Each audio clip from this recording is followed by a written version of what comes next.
1931 Ford Model A Coupe. Going to do a little walk around on this one and just evaluate it. This car was restored probably in the 70s. Really don't know for sure, but that's kind of what everybody thought, and I'll agree with that. Seems like a lot of the cars in the 70s ended up either brown, yellow, or green, and that's about the color that this thing represents, and the interior that's done in it and everything. So look around at the car. You'll notice some things that are different or show some wear. Gonna look down here at the running board aprons where the paint has started to chip up and come loose. It's still good metal underneath there. Really hasn't been exposed to much weather with the chip paint. Now, typical areas of rust on the Model A's right here. You'll see that that's also telling me that there's metal behind it. It's not full of Bondo like somebody might have tried to hide and cheat a rust repair. So it's probably very savable metal in there. And looking in the corner here with the door open, you can see all original metal, original rivet, all in great shape right there. So the body is probably very, very good shape. Really don't have any rust in the front and the cowl, and I've pulled these kick panels out, these old 1970s kick panel upholstery, and it looks good behind the cowl. Also looking at the pinch welds, or not the pinch welds, but the rolled edges on the doors, the flanges. The doors are all very good. Windows roll up and down. Everything looks very good on this car.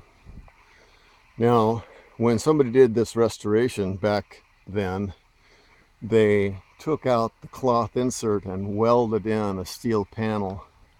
Did not do a very good job on it, but it's lasted since the restoration. I'm going to go up here and go over the fenders a little bit. Now, when I look at the fenders, I'll look at the shape of the edges of the fenders, and I'll take my finger and rub along, feel along the inside. I'm feeling the inside of the fender for any places where it's been welded. And I did that on all 4 fenders. They're all pretty good. Okay, so we're going to walk around to the back a little bit. This car has a rumble seat in it, and it does not have the roll down back window. Good idea when you're looking at these cars to pull up the carpet and look at the floors and along the edges of the floors and see that all condition. Now remember, this big old rumble seat back, every time it opens and goes against the stops, it causes stress, and of course you have people in here pushing back on this, causing even more stress on the stops, which are under the seat down here. So after 80 years of use, that section of floor and the stops will weaken. So you're going to be looking at those to see what you think about the condition of the floor and how weak and strong everything is there. So you see somebody's added a piece of wood and some angle iron pieces to reinforce that area on this car. We'll look at the gutters here, see if they're in good shape, and they are on this car on both sides. They're in pretty good shape. So, okay, close the rumble seat lid. Take a look back here. There's your steps, the entry steps up here for the passengers to get in the back. This side has a little more significant rust than the other side, but again, it's original metal underneath there, and that's easily repairable. Okay, again, this door, very good condition. A little more rust showing on this one than the other. Now this is just you see this kind of orange peely looking metal here.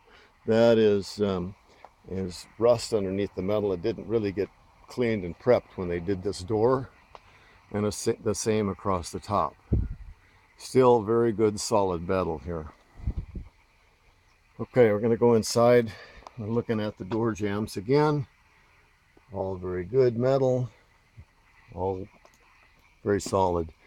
I'm not going to lift the front seat up, but we'll look down in here at the cowl on the floor and the wood pieces there. The carpet's not in the car right now, but I want to really look close at the bottom of the fuel tank to see if there's any rust bubbles down there. Now that's when it gets serious.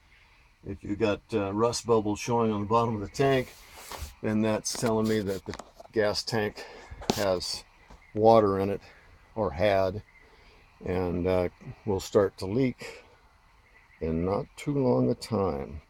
Now this car has a conversion to hydraulic brakes using the 40 Ford or later passenger car brake system, the drums and backing plates, so it makes it a little bit safer to drive, knowing you've got a little bit better brakes. And when that conversion is made, you can easily walk up to a car and see the hydraulic hoses on the backing plates. Sometimes guys will leave in the mechanical brake cross shaft, which goes in here, and of course the cables that go back to the mechanism. One of the cars that I did a conversion on, we left all that in place. So, you know, first glance it looks like everything's there, but then you see the hose if you look closer. Okay, now what else? Sealed beam conversion, that's in there in the headlights, and we'll open the hood. Model A guys will note that this is the early cowl. The later ones have an indentation in this area. This engine has a tag on the other side that indicates that it was rebuilt and at some time. No date on it, but it says gives the dimensions: the bore oversized and the crank undersized.